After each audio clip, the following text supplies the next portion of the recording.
রাজধানী সংহতি ক্লাবে গেলেন রাজ্যের প্রাক্তন মুখ্যমন্ত্রী তথা সাংসদ বিপ্লব কুমার দেব।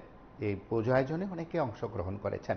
ক্লাবের সম্পাদক তথা আগরতলা পুর নিগমের মেয়র দীপক মজুমদার অতিথিদের বরণ করে নেন। এই পর্বে বা এই আয়োজনে ক্লাবে উপস্থিত ছিলেন রাজ্যের প্রাক্তন মুখ্যমন্ত্রী সাংসদ বিপ্লব কুমার দেব সহ বিশিষ্টজনেরা। রাজ্য পুলিশের মহানির্দেশক, রাজ্যের মুখ্য সচিব জে কে সিনহা থেকে শুরু করে প্রশাসনের পদস্থ আধিকারিকদের উপস্থিতিতে সংহতি ক্লাবের পুজো আয়োজনে অতিথিদের সমাগম ছিল। সেখানে বিশিষ্টজনদের উপস্থিতিতে পুজো অর্চনাকে কেন্দ্র করে ক্লাবের তরফে সবাইকে স্বাগত এবং স্মারক উপহার দেওয়া হয়েছে। পুজো আয়োজনকে কেন্দ্র করে রাজধানীর সংহতি ক্লাবে সেখানে উপস্থিত ছিলেন রাজ্যের মুখ্য সচিব, পুলিশ প্রধান সহ পদস্থ আধিকারিকরা ছিলেন।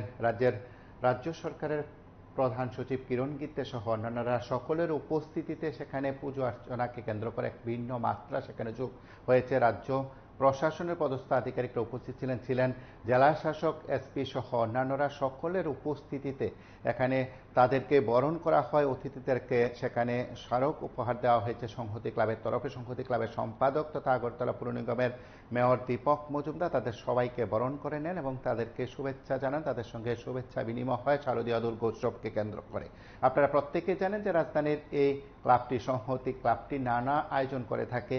প্রতি বছর দুর্গাপুজোকে কেন্দ্র করে ভিন্ন ভিন্ন মাত্রা সেখানে যোগ করা হয় পুজোর আয়োজনে। এবারও তার ব্যতিক্রম হলো না।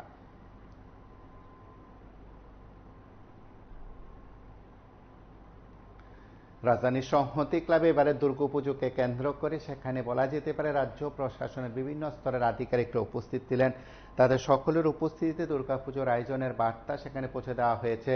রাজ্যে গুরুত্বপূর্ণ সংহতি ক্লাবে সেখানে দুর্গাপুজো আর দুর্গাপুজোকে কেন্দ্র করে প্রাক্তন মুখ্যমন্ত্রী তথা সাংসদ বিপ্লব কুমার দেব থেকে শুরু করে প্রত্যেকেই সেখানে গেছেন। পুজোর আয়োজনে তারা অংশগ্রহণ করেছেন। সকলের উপস্থিতিতে সেখানে শারদীয় দুর্গাপুজো উপলক্ষে শুভেচ্ছা বিনিময় করা হয়। আগরতলা পুর নিগমের মেয়র তথা ক্লাব সম্পাদক দীপক মজুমদার প্রত্যেককে স্বাগত জানিয়েছেন। এসপি, ডিএম থেকে শুরু করে রাজ্য প্রশাসনের আধিকারিক সকলেই সেখানে উপস্থিত ছিলেন।